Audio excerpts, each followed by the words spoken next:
If Google Chrome keeps reopening old tabs every time you launch it, you're in the right place.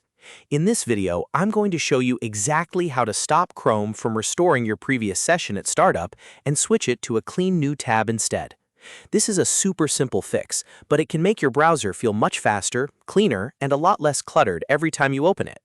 If you've ever restarted your computer and been greeted by a pile of old tabs you didn't want, this quick setting change is going to save you a lot of frustration.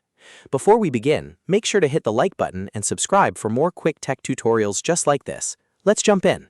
First, open Google Chrome on your computer. In the top right corner of the browser, you'll see the three vertical dots, which is the main Chrome menu. Click those three dots to open the drop-down options. This menu gives you access to Chrome settings, history, downloads, extensions, and more. From the menu, scroll down and click on Settings near the bottom. This will open Chrome's full settings page, where you can control how the browser behaves, including startup behavior, privacy options, appearance, search settings, and more. Once you're on the settings page, look at the left-hand sidebar menu. Find and click on Startup. This section controls what Chrome does when it launches, so this is the exact place where you can stop old tabs from reopening automatically. Now you'll probably see that Chrome is set to Continue where you're left off. That's the option that makes Chrome reopen all your previous tabs every time you start the browser. To fix this, change the selection to Open the New Tab page.